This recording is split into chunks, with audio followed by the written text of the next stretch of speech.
सिंधुदुर्गात माध्यमांशी संवाद साधताना मंत्री नितेश राणे यांनी नीट पेपरफुटी प्रकरण, विद्यार्थ्यांचे आंदोलन आणि केंद्रीय शिक्षण मंत्री धर्मेंद्र प्रधान यांच्या राजीनाम्याच्या मागणीवर प्रतिक्रिया दिली। काँग्रेसने टीका करण्यापूर्वी आपल्या कार्यकाळातील घटनांचा हिशोब घ्यावा असे म्हणत त्यांनी विरोधकांवर निशाणा साधलाय।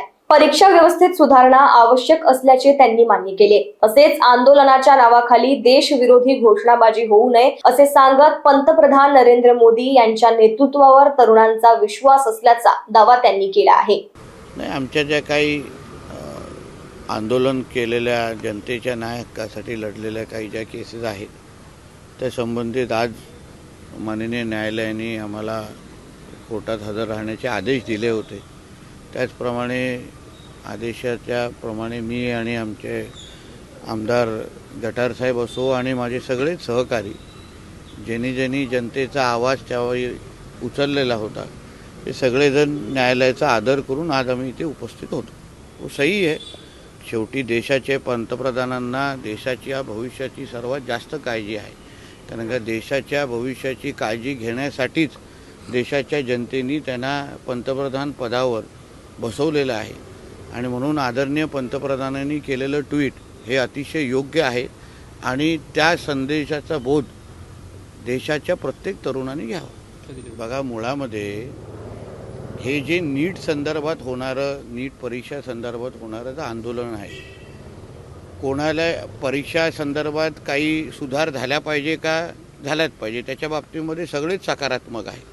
आमच्या केंद्र सरकार आणि आमचे संबंधित मंत्री सगळेच बोलत आहेत की संबंधित त्या नीट परीक्षेमध्ये सुधार झाला पाहिजे आणि त्या दृष्टिकोनातून पावलंही उचलले जात आहेत। त्याचमुळे काही कालही नीटची परीक्षेचा निकाल लागला, जवळपास 11 लाख विद्यार्थी त्याच्यामध्ये पास झालेले आहेत। पण मुद्दा असा आहे की एका बाजूला नीटचा मुद्दा असताना मग जे आंदोलनकर्ते आहेत ते सर तन से जुदाचे नारे का देत आहेत, देशविरोधी नारे का देत आहेत, सीता का पती असा उल्लेख करून हिंदू धर्माचा बदनामी का करतायत।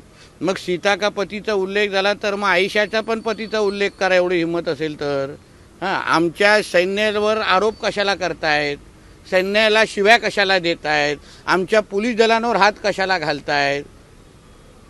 हे सगळं करणारे विद्यार्थी कधीच असू शकत नाहीत।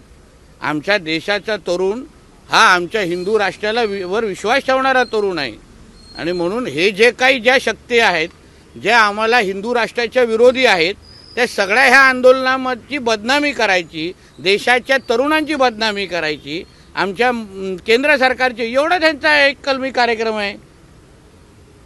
आणि म्हणून हे कुठले जे काय हे काँग्रेस आणि हे सगळे जे पक्ष त्याच्यात जे घुसलेले आहेत ना त्यांना आमच्या देशाच्या विरोधी असलेल्या प्रत्येक शक्तीला ताकद द्यायची म्हणून ह्या सगळ्या गोष्टीचे ट्विट करतायत।